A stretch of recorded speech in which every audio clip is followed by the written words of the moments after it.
सामने मुकाया करेंगे। चाय पी रहे थे, अभी नमाज पढ़ के आए, कॉलोनी में आए, उठाए, केपी वालों ने किया क्या उन्होंने? डिटेल पेरेंट्स को जाके जेल के बाहर लिस्ट में देखना पड़ता है, क्या हालत है उनके बच्चे। I can say is that an Indian variant of genocide is happening in Kashmir. Basic thing was जो 40 बंदे जो कुटाई हुई है 26 आर में इस बार में for the last 15 days and ultimately these two heroes of their have died. मैं चिल्लाती थी, कोई नहीं सुनता था, बहुत सारी की जिंदगी तबाह हो।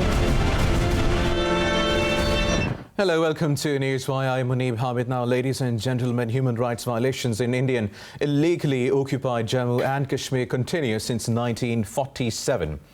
In this era of human liberty, Prime Minister Modi's fascist India is on a regressive path which has usurped all fundamental freedoms of Kashmiris through brutal military siege. Now, cognizant of the fact that Indian brutalities in Indian illegally occupied Jammu and Kashmir largely remain unreported, a comprehensive dossier on Indian human rights violations in Indian illegally occupied Jammu and Kashmir has been compiled by Pakistan to awaken the world to Modi's led RSS Hindutva's expansionist agenda government, which continues to obliterate Kashmiri indigenous identity due to differences in religion, culture, ethnicity and political views. Now, ladies and gentlemen, with the BJP coming into power in 2014, human rights violations in Indian illegally occupied Jammu and Kashmir has reached epic proportions, and accounts of human suffering are reminiscent of dark ages. Indian atrocities since 1989 include over 96,000 extrajudicial killings, around 162,000 cases of arbitrary arrest and torture, over 25,000 pellet gun injuries, 11,250 to be exact women were raped, around 23,000 women were widowed, while more than 108,000 children orphaned. The Indian occupying forces have also destroyed over 110,000 properties of Kashmiris during cordon and search operations. Now, to discuss the continuous Indian terrorism and the world's complete ignorance to humanity in Kashmir, we have with us Mushaal Hussein Mullick, prominent Kashmiri leader and wife of Yasin Mullick.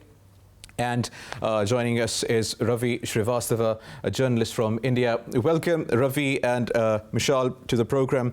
Now, I have right in front of me the dossier which was presented by the Foreign Minister yesterday, and it is a complete book of Indian atrocities. The focus that I want to put here is that 18 United Nations resolutions were passed from 1971.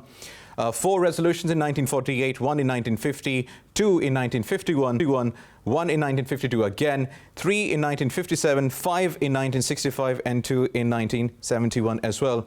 But the world still remains blind to the women being raped, children being raped, men being killed, pellets being fired, Kashmiris being treated as animals. Let's have your take on this first, Mushaal. Thank you very much. And this was a very strong and a very valid document presented by the Foreign Office of Pakistan. And it was about the human rights violations in Indian occupied Jammu and Kashmir. Special focus was obviously after 5th of August 2019, abrogation of Article 370 and 35A, how India is increasing its deployment of its soldiers in the occupied territory to oppress the residents. But apart from that, now it is sending in its public and giving them domicile certificates and residencies in a disputed territory and changing the entire cosmetics, the demography of this region. And through various atrocities and human rights abuses over there. In fact, I think, as I spoke earlier, that there are so many unrecorded and underreported cases over there of extrajudicial killings, of fake encounters, of false flag operations, of victims of rape, and the statistics or the videos that have been shared by the Foreign Ministry, the Foreign Minister, on the aspects of the human rights violation.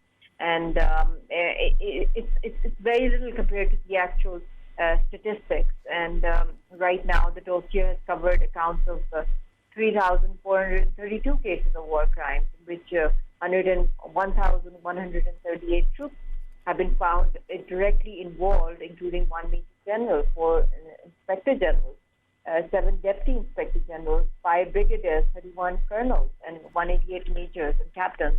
And this is very shocking because we see ethnic cleansing, genocide taking place over there, complete blatant violation of international law, of humanitarian law, especially after committing this lawfare on 5th of August in a disputed territory which falls under the UN umbrella, where the people have still not decided their fate or their future according to plebiscite. And as you mentioned, there are over a dozen resolutions lying pending in the UN. And what is very, very important is that these resolutions in the UN, there's a time bar on them, and nobody can single-handedly, no one party can nullify them the way India has unilaterally taken this action on 5th of August and then committed the heinous crimes of, and they were happening even pre-5th of August. There was bloodbath, there were draconian laws, there was the highest occupation of the world, pellet cases, everything was happening. But now the only difference is that now the public of India is coming and taking away the land over there. Sanic colonies are being constructed over there. And we have seen, I mean, there's a huge record which is on the website of Foreign Office, where we have audio clips of the planning of fake encounters and recovery by the Indian officers, and then they're discussing genocide, and then many incidents over there which have been, through the voice notes, through the voice evidence, we can listen to them, and the violence that they're doing on minor children, on girls, and use of pellets, and then a lot of videographic evidence is also shared in it, and with links of international media and international organizations. And we've seen, the latest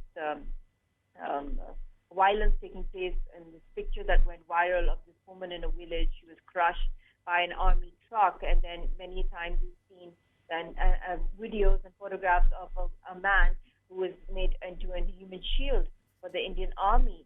And but there's so much of blanket ban on communications, on international observers access, and there's no free media over there. You cannot even think of doing such kind of coverage. So even the media, or the photographers, the videographers in Kashmir, they are taking the risk of their lives to viral some news, and it's very risky for the journalist also over there. So it's a vague picture, but Pakistan has given authentic evidences, audio clips, videos, videographic evidences, and also the statistics and the details of the victims that were attacked by the Indian forces and enforced disappearances cases that have been recorded. And 1,246 pellet guns victims in the last 5 years. These weapons, chemical weapons or pellets, phosphorus shells, shooter guns, all these are banned.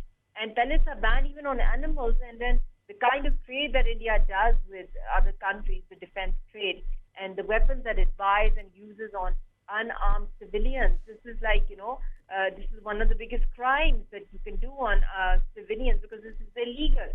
These weapons are not to attack civilians or peaceful pedestrians or protesters.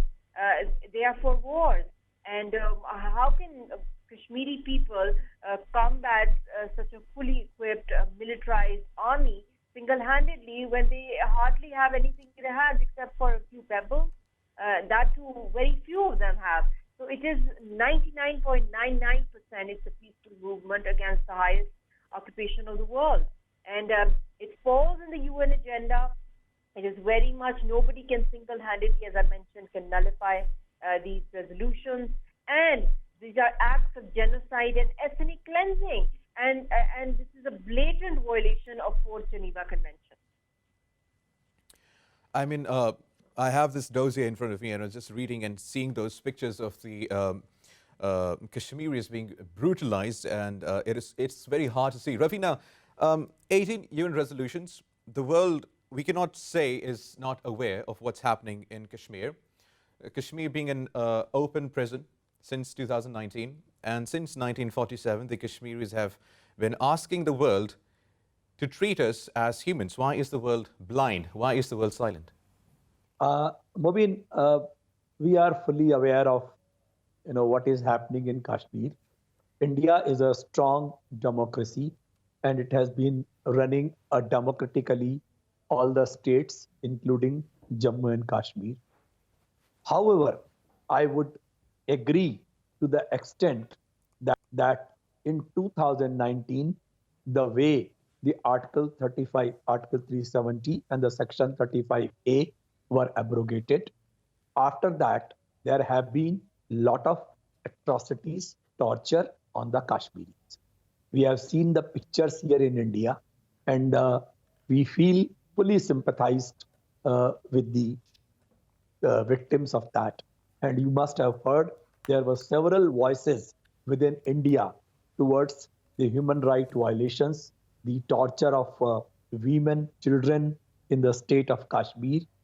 I think it is condemnable. There is no doubt about it. But I would add to one thing, that since 1989, when there was a large-scale migration of Kashmiri Pandits from the valley, and they are shifting to Jammu and many other places, that was also a very painful thing to see, and they were their lives were shattered, and they were really miserable. So I would say that there has been the situation in J&K has not been peaceful for last 30 years or plus. And what I wish to ask our own government is that by abrogating those laws, what government of India has achieved? Has the prosperity, has the employment, has the wellness reached to the Kashmiris, or we are just celebrating that there is a tricolor flying in Pahalgam, or tricolor flying in Gulmarg, or tricolor flying in Srinagar, which was flying earlier too. And none other than the Bharatiya Janata Party, which is the ruling party in the government at the moment, had a government with Miss Mahbooba Mufti for 2.5 years in the state. Prior to that, the leading party of Congress also had, in collaboration with National Conference and other parties, they have ruled in the state of Kashmir. But what has happened in last 2 years is indeed a gross human rights violation. I am not privy to the full contents of this particular dossier submitted by the government of Pakistan and the evidences my prior panelist was mentioning too, but it must be definitely taken cognizance of by the respective authorities. That should happen, and we should see to it that the normalcy and the peace is restored in Kashmir as fast as possible. Ravi, the world has been trying, I mean, not the world, but the Kashmiris and to be at the forefront, Pakistanis have been supporting the cause of the innocent Kashmiris who have been crying for the last 7 decades that, just treat us like humans now. Mushaal, coming back to you now, we have expectations from the international community now. We have international community, and we are expecting from the United Nations and its relevant human rights machinery, civil society organizations, media houses, and other defenders of human rights must fulfill their obligations. I mean, this is what we have been expecting. The Kashmiris have been expecting for the last more than 70 years. But the world is always turning a blind eye, be it the United Nations, be it the media houses, be it the human rights defenders. And we see the human rights defenders getting all together and the media houses all pumping up the public and, getting its focus. When something very minute happens in the West, But the Kashmiri cause, the Kashmiri people, the Kashmiri women being raped, the Kashmiri children being sexually assaulted, the Kashmiri men being killed are just ignored. Why? Because India is the largest democracy and we have to deal with them in monetary terms. Yeah, I agree with you. And, after this dossier, I think the way Pakistan will be spreading it to various high commissions and embassies around the world and human rights organizations, it is the core responsibility of the UN. We demand from the UN to constitute a UN commission of inquiry on all these fake encounters, custodial killings, on all this bloodshed, including one of the most famous 3-year-old boy who was lying on the dead body of his grandfather, how he was shot by the Indian army of his grandfather.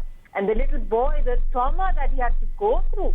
So we need to, put pressure on the UN, urge UN, appeal to the UN through these dossiers, through all these witnesses, proofs, that they should constitute a UN commission of inquiry on these custodial killings, and also to persuade the chief prosecutor of the International Criminal Court to open formal investigations to bring justice to all the perpetrators of the crimes of genocide, as I mentioned, and genocide is the highest crime in the world. And there are various examples where countries have, through the UN Charter, the Geneva Conventions, where the East Timor independence, you've seen bifurcation of Sudan, and a number of other facts, they strengthen the case of right to self-determination. And I think it's very important that the world should realize its responsibility, especially the international world, the international bodies. And United Nations is a party to this entire dispute. There are 4 parties to it. It is the UN, which is the international world. Second is Pakistan. Third is India. And fourth, which is the principal party, that is the Kashmiris. So India is violating. And it has even, it's changing the existing constitutional arrangement between Indian-occupied Jammu and Kashmir after violation of international law and the UN mandated obligations. It's illegal. So I think there are many ways, as I mentioned, the 4th Geneva Convention, and perhaps the UN should be sought to place India under international legal obligations. It's high time, because it's violating Geneva Convention, UN resolutions, international law, humanitarian law. And this is like jeopardizing the peace of the entire region. And international legal, defense, economic sanctions should be imposed on India for killing an entire unarmed nation and not being held accountable for all these war crimes that it's committing. And what more proof should the international world be presented on behalf of the people of Kashmir through Pakistan? Right now, our entire leadership and the public is locked up. They're in death cells. They're being killed. They're being attacked. What happened with Gilani Saab? The revenge is continuing till his dead body. Ashraf Sarai Saab was poisoned. He died in jail. And Yasin Mullick, my husband, is in Tihar death cell. He has been beaten up physically, mentally being tortured. And what is his crime? His only crime is that he's a pacifist. He believes in a peaceful solution and a peaceful movement. That is the crime of every Kashmiri, that we want to get our right of identity. I mean, what kind of democracy is India when it systematically is taking away every right of the Kashmiris to live, to die, to be even buried? We don't have that right. And there's so many numerous missing persons, and how their families are going around seeking for justice, and they're just waiting for years and years, and their lives are in limbo. And our economic rights are also being crushed. I think we should take this matter to the World Economic Forum also, of the economic rights of people under conflict, under this dispute in Kashmir. How the world has suffered after a semi kind of lockdown when you compare it from the Kashmiris after COVID. People have lost jobs, businesses have collapsed, the medical aid supplies, food supplies decreased, people died everywhere. We were losing our loved ones. But just imagine for a moment that the lockdown, the curfew, the siege that Kashmiris have been going on since, been witnessing and been suffering since decades.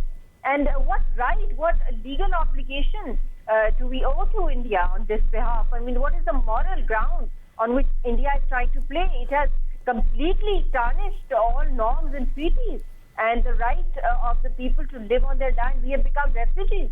It's high time the UN should appoint a Kashmir special envoy and also there are various forms and means through which we can take our case forward, the Kashmiris. There are many organs within the United Nations through which we can fight for our case, and we must. And we should not give up, because India is trying to create into a mini India or an Indian colony. Over 40 lakh Indians have been issued domicile certificates. 12 lakh Indians have gotten voter rights. And this new delimitation act, what is it doing? It's just marginalizing the space of all the Kashmiri Muslims. Though that electoral process is already farcical, because it hardly has any voter turnout, because the majority people over there, they want their right to self-determination, their right to freedom. And these elections that have taken place in the past in Kashmir, they've only been to pass black laws, draconian laws. And now they further want to expand their network or their occupation over there by settling Indians over there, and then in another year or two, then they want to conduct plebiscite when Kashmiris are a minority. So this is the gravest crime that they are committing and eliminating, and they want to do this on a graveyard of Kashmiris. They want to fulfill this agenda. And there is enough empirical evidence, as I mentioned, of East Timor, of various other Kosovo and East Sudan. So these are all very substantial evidences before the world that why Kashmir is being ignored. Is it only because India is a big market? That is the only reason why the world invests there, so they're trying to overlook this. But this has a grave, peace and security costs attached to it. 2 years back, nuclear codes were exchanged between India and Pakistan, and it will not just be the Kashmiris or India or Pakistan that will suffer if the matter escalates. The entire region will start burning. It will have nuclear impact on the entire world. So this is a very dangerous thing, and peace is the only sane way to go forward. And the key to peace lies with a peaceful settlement through Kashmiri representatives. So this is very important. And international law already guarantees self-determination. And as the panelist said, that India is a democratic, secular country. What kind of democracy it is when it has snatched the right to identity of an entire region for over 70 years? Do they have any legitimacy to prove their democratic norms or principles when they have snatched the democratic rights of every Kashmiri and made them a refugee on their own land? Well, absolutely. And the question remains, Ravi, that Mushaal has asked, what kind of democracy is India? We see India being the world's largest democracy, yet we also see on the same page that India kills its own citizens, and it is violating the rights of its own minorities. Now, I'm just going to share a few incidents. I'm sure you must know about this thing. How Muslims were critically brutalized in the RSS regime for eating beef, for selling beef. Yet, on a factual point, the viewers can also recheck this for a fact check, because there's a lot of misinformation going out these days. India being one of the top 5 beef exporters in the world, with respect to all our fellow religious beliefs they have. But what kind of hypocritical behavior is this? And also, Ravi, tell us, what does the world, how can the world pay attention, or what more does the world want? Maybe 1 million more rapes, maybe 1 million more children being sexually harassed, assaulted, maybe 1 million more deaths in Kashmir, maybe? I fully agree with you on the first part, Munib. Yes, we are the largest democracy, but yes, most human right violations are happening in India. And you have seen, you have talked about it, the lynching, the mob lynching, the hatred towards the Muslims, the hatred towards the minorities, the hatred towards Dalits, the scheduled caste, the OBCs, the women. This is prominent. As far as the watchdogs are concerned, the Greenpeace, the Amnesty, the Transparency, they are just not able to function in India. All such NGOs are being gagged, and there are cases filed against them for this money laundering and FERA violation and all those things. this is happening. You rightly said it. There is a lot of hypocrisy. And the word you have mentioned that India is among the top 5 beef exporters to the world. Is the biggest exporters of the beef are those people who are from Bharatiya Janata Party only.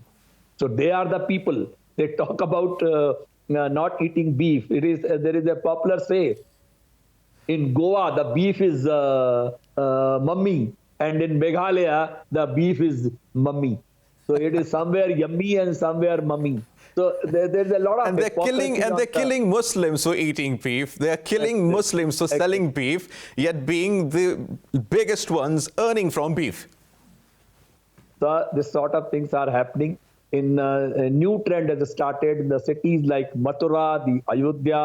There are areas which are totally prohibited. There cannot be any animal being cut and sold. All such laws are being made just to marginalize and prove that there is a rule of majoritism.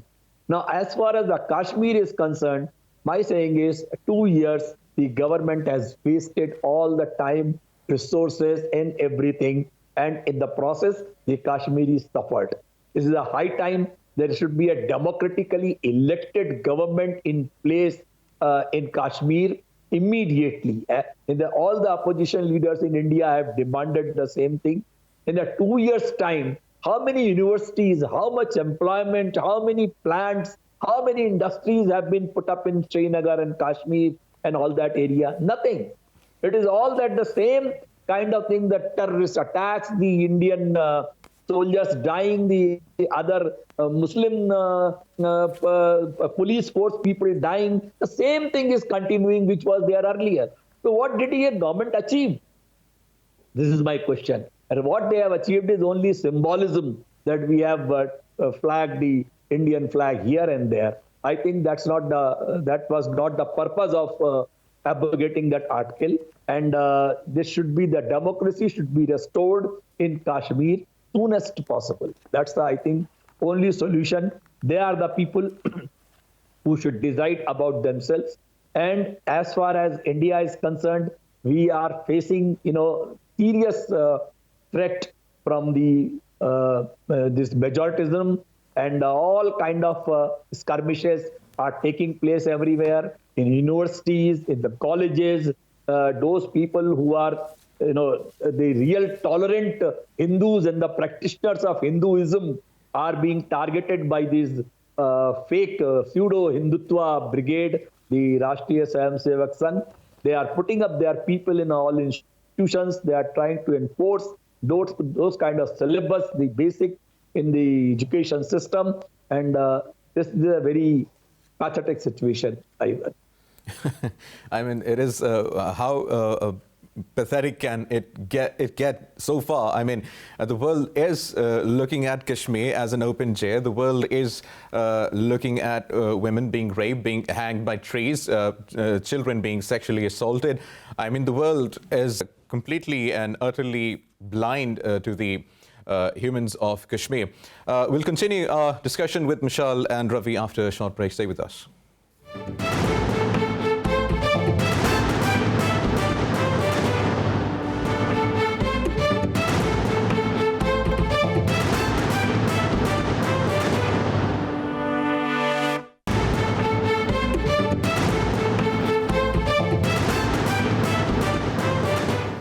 Welcome back. You're watching Newswire. I am Munib Hamid, and we have with us Mushaal, Hussein, Mullick and Ravi Srivastava, journalists from India. Now, Mushaal, I'm going to come back to you again. I mean, we have discussed why is the world blind, and the world is completely blind to Kashmir, and there is no objection to that. And I still have no hopes from the entire world community, human rights organizations, the United Nations, and from the world that they might wake up to the atrocities in Kashmir. Let's talk about Modi here, who is leading an RSS Hindutva expansionist agenda. So the basic question is, the clear question to you is, what is Modi up to?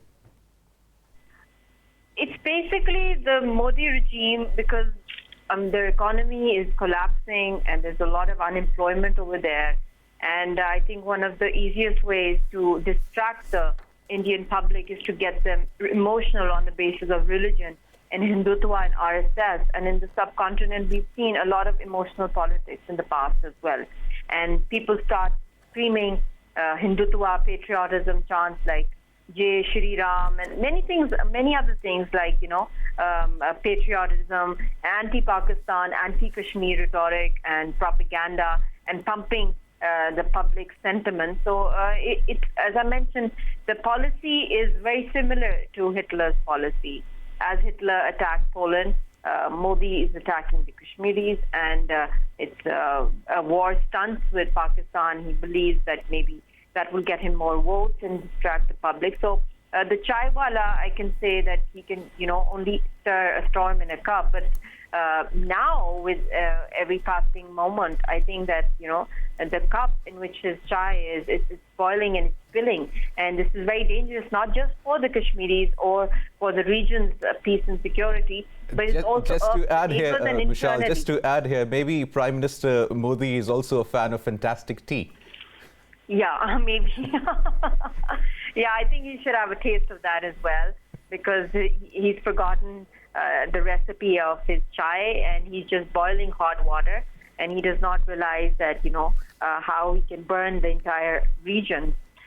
So it's very important that India should realize, the Indian public, and I'm glad that the public over there has started speaking up a bit against the fascist policies of Mr. Modi, because he's totally torn apart the secular fabric, and this abrogation has also made a lot of vulnerabilities to Article 371A, B, C, D, E, G, H, I, which includes Nagaland, Assam, Manipura, Andhra, Sikkim, Mizoram, Arunachal, Gug, and many other movements that are going on, and the way the anti-minority bills being passed, and trying to prove that you have been living a resident over there pre-partition, and getting proofs of all this stuff. So, and what happened in the farmers' movement, and all those Hindus who think, who believe in the secular nature of India, they're all scattered everywhere, the doves. And the hawks have all joined together, and the doves are being harassed, the peaceniks, I could say, and they're not united the way they should be, because it's in their own interest to have unity amongst them. And they're afraid that if they speak up, they'll be arrested, or they'll be killed, or they'll be silenced, or they'll be disappeared. So it's a very dangerous situation going on inside India also. And we've seen a lot of multinationals, how they have been responding to the situation on ground, because the atmosphere of intolerance that we've seen. And India has already created turmoil in Kashmir. And when this act happened, a few months after that, there was COVID. So the entire world's focus shifted on that. And the Modi regime, for them, it was an ideal opportunity to slaughter more Kashmiris, to arrest more of them, and to kill them, and not give them any medical care. And because they were totally already cut off from the world, and now the world was completely focusing on something else. So the horror in which people were living, it was complete hell. And this unilateral decision of India, it put a complete clampdown on civil liberties and communications and the Indian public. And I can also say that there was a backlash from some segments in India against this act, but then everybody was diverted and focusing more on battling this invisible enemy.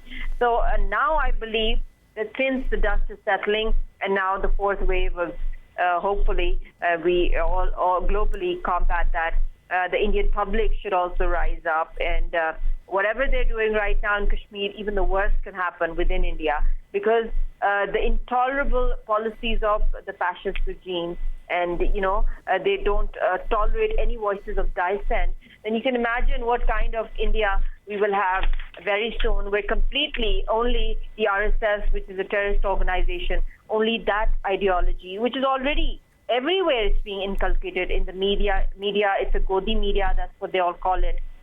And the kind of anchors that you have there, they're on a set narrative. They just want to brainwash the public and try to create a war situation and various blame game, false flag operations, and just trying to, focus the entire intentions and divert it from the real economic issues of empowerment, of peace, stability, of secularism, everything of taking care of its minorities.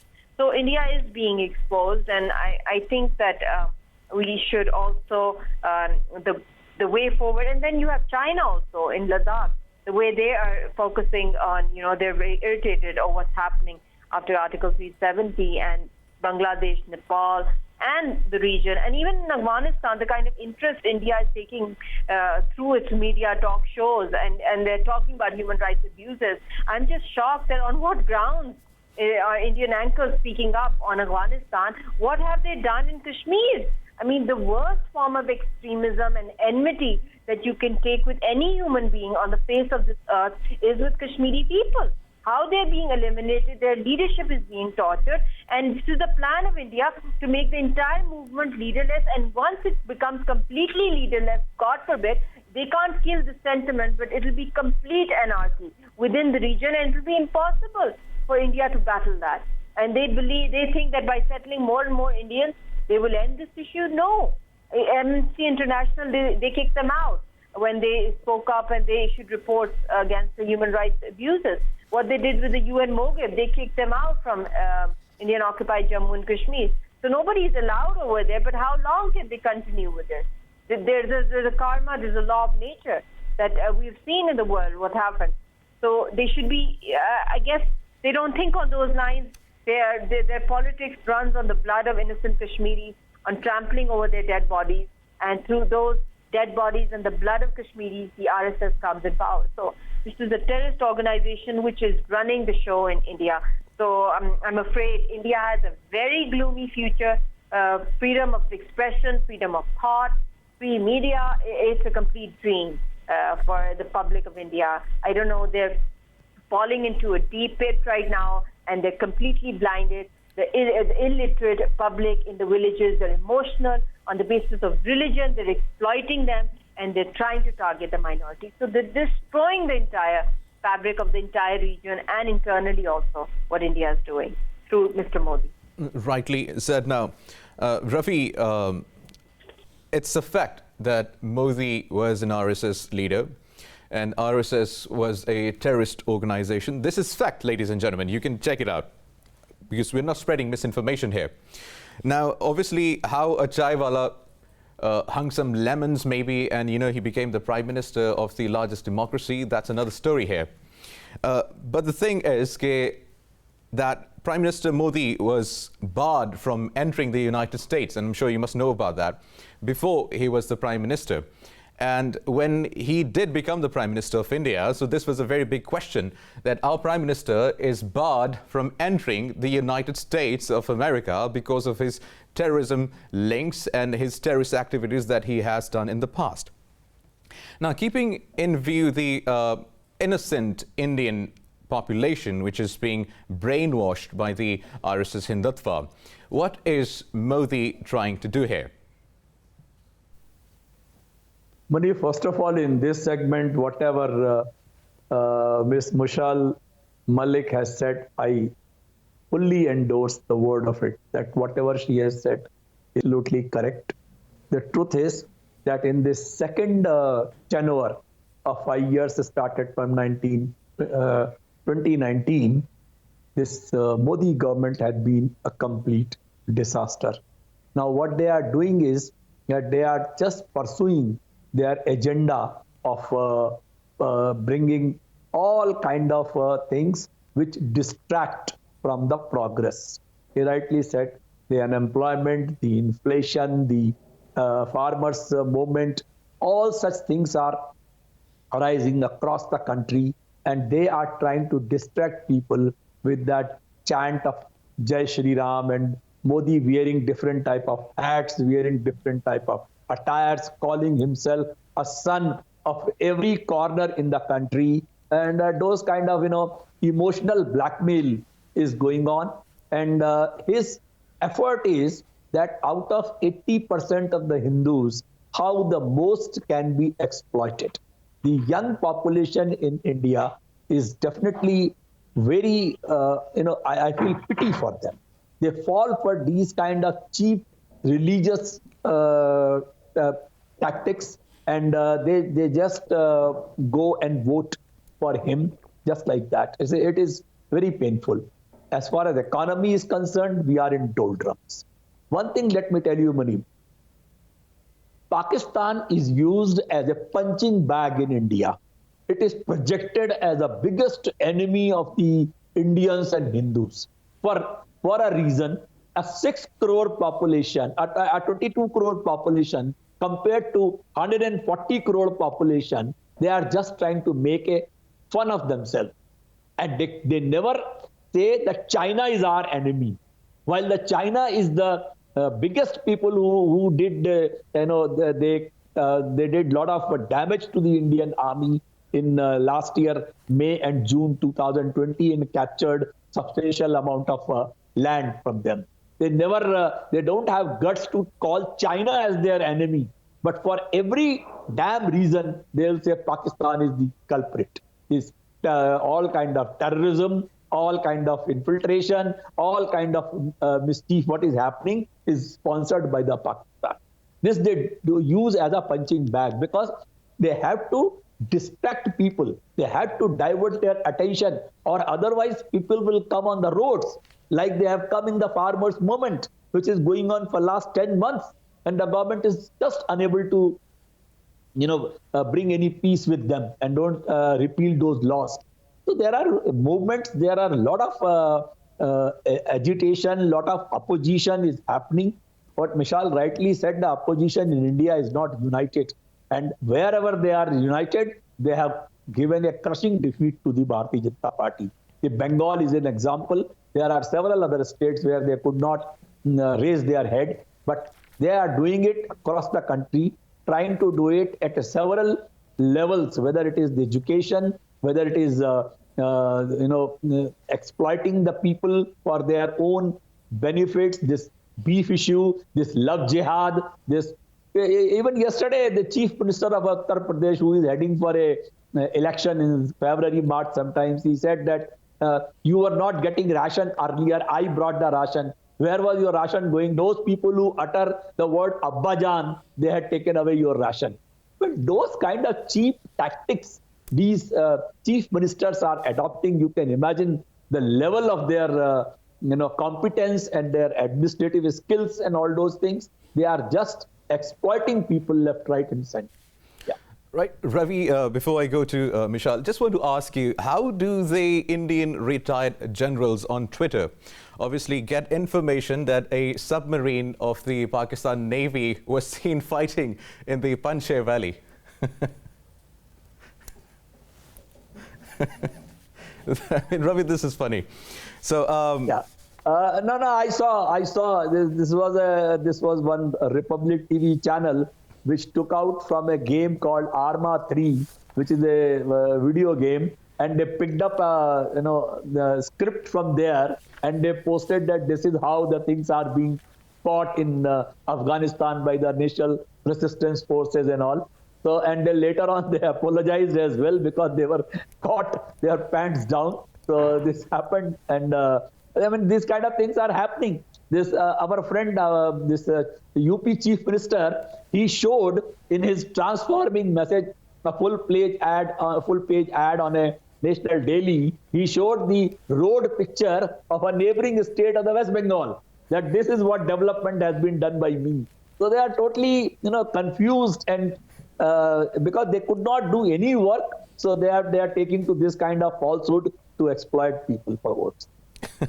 I mean, I can just give it a laugh along with the audience to the Indian media and to all the retired generals in India who have been getting information about F-15 and maybe submarines, flying in Panjshir Valley. I mean, that was completely and utterly, what can I say, misinformation.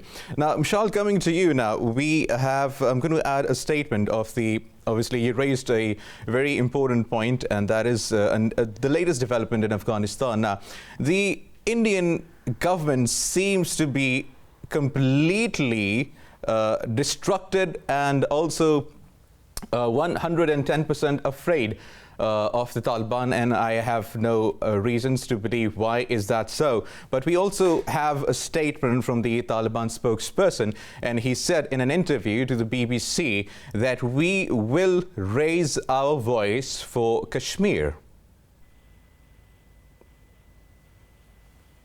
Mushaal. Yeah.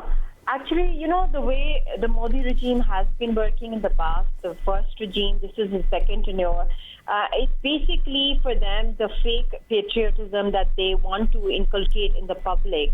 So for them, because of their collapsing economy, they put all the diversion on Pakistan, and now they have it on Afghanistan, and then Kashmir is always there to blame for all the terrorist activities. Blame game goes on.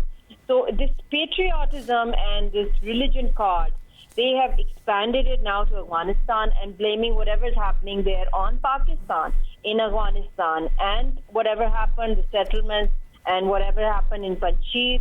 And for them, they believe that it's more important to sell this anti-Afghanistan, anti-Pakistan and Kashmir narrative, because it's better than having food on the table, because people can live on the basis of this fake religious feelings and anger towards another country or to another population.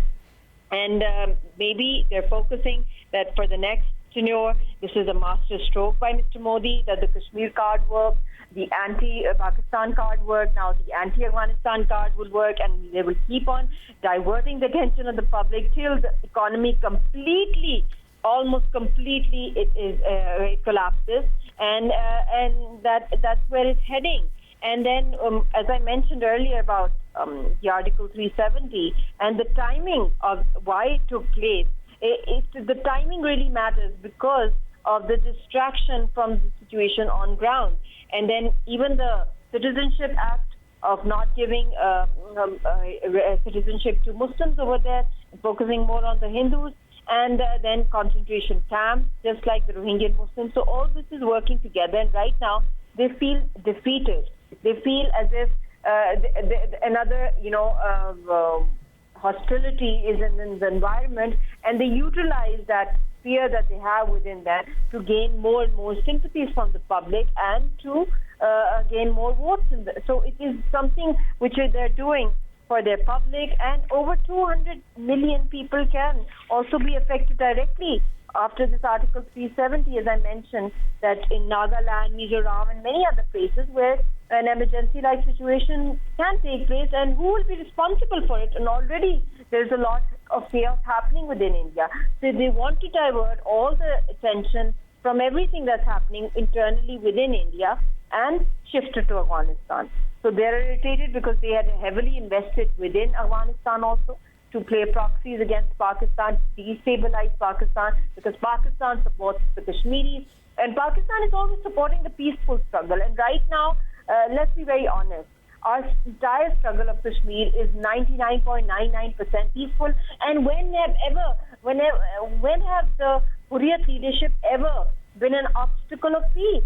We've always been the biggest champions and supporters of a peaceful solution. So what is stopping India? So what is stopping actually is the mindset of the RSS, which is ruling the Sangh Parivar, how they are leading right now, how they are focusing. For them, their weakening economy, the political atmosphere, controlling all the social, administrative, the local sectors in Kashmir, everything is in the control of the Hindutva administration, and also within India right now. Their IB, their RAW, everything, they are following the Hindutva administration, their Hindutva mindset right now, and they're not ready to accept any minorities or any voices that talk about peace, harmony, and talk about the true spirit of liberation and independence and democracy. Absolutely, and well, let's just hope that peace finds Kashmir and the world wakes up to the atrocities in Kashmir. Thank you very much, Ravi Srivastava, journalist from India. Thank you very much for your time. And thank you very much, Mushaal Hussein Mullick, prominent Kashmiri leader and wife of Yasin Mullick. Thank you very much for your time. Now, ladies and gentlemen, in the end, I'd like to read out a poem by Javeria Wasim. And it goes like this. A place known as Kashmir, Up in the north, away from all the filth, there's a land of pure where angels descend and live between the rivers and trees. There's a place known as Kashmir, a place that has sacrifices its people just for the sake to get an identity, a place that's been crying since ages. There is a place known as Kashmir, a place that has been bleeding for freedom, a place that's been a victim of tyranny, a place that needs to be heard just once. There is a place known as Kashmir, a place that's been divided among the nations, a place that has suffered a great deal. Let them live. Let them breathe. Let there be a place known as Kashmir. We stand together as a nation today, for we cannot see our heaven bleed. Kashmir belongs to Pakistan, and Pakistan belongs to Kashmir. This was Newswire. Thank you very much for watching.